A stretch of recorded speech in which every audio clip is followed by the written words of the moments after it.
उत्तर प्रदेश का चुनाव धीरे धीरे नज़दीक आ रहा है और जिन्ना का जिन्न भी बोतल से बाहर निकल रहा है। सर, अखिलेश यादव ने कल कहा कि जिन्ना आज़ादी के नायक हैं, कैसे देखते हैं इसको? देखिए, जिन्ना यदि आज़ादी के नायक है अखिलेश यादव के अनुसार, तो वे उनके कायदे आज़म हुए। जो पाकिस्तान का कायदे आज़म है वो समाजवादी पार्टी का कायदे आज़म है। तो या तो महात्मा गांधी राष्ट्रपिता हो सकते हैं या जिन्ना हो सकते हैं। अखिलेश यादव देश और दुनिया को बताएं कि उनका राष्ट्रपिता कौन है, जिन्ना है या महात्मा गांधी है। जिस प्रकार से उन्होंने जिन्ना की तुलना महात्मा गांधी, सरदार पटेल और जवाहरलाल नेहरू एवं देश के हजारों बलिदानियों से किया है, उससे साफ जाहिर होता है कि अखिलेश यादव इतिहास बोध से अलग हटकर स्वतंत्रता के 75वें सालगिरह पर भारत के स्वतंत्रता संग्राम के इतिहास का सीधा सीधा बलात्कार कर रहे हैं। अखिलेश यादव अपने बयान से वापस लौटें और ऐसा करते हुए वे मानकर चल रहे हैं कि भारत के मुसलमानों को के मन में इससे खुशी होगी और वे समाजवादी पार्टी के लिए गोलबंद हो गए।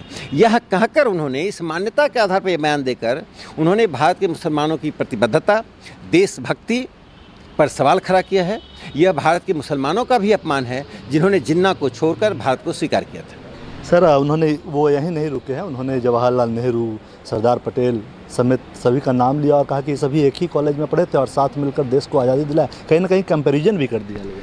देखिए, साथ पढ़ना, साथ रहना समान चरित्र का द्योतक नहीं होता है। 1937 के बाद से जिन्ना इस देश में दो पहचान, दो राष्ट्रवाद की राजनीति करते रहे। जिन्ना ने ही मुस्लिम लीग की राजनीति को अलगाववादी राजनीति का स्वरूप दिया और आज़ादी के आंदोलन को हिंदू आंदोलन घोषित कर दिया। 1937 में जब देश के कई राज्यों में कांग्रेस की सरकार बनी, उसे हिंदू राज कह के उन्होंने आलोचना की थी। जिन्ना के कारण कलकत्ता में नरसंहार हुआ था।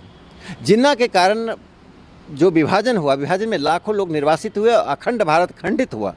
उस विलेन को नायक बनाना, खलनायक को नायक बनाने के पीछे जो उद्देश्य जो भी हो, लेकिन उन्होंने जवाहरलाल नेहरू, सरदार पटेल और महात्मा गांधी का न सिर्फ अपमान किया है बल्कि तमाम बलिदानियों के बलिदान पर सवाल खड़ा कर दिया है।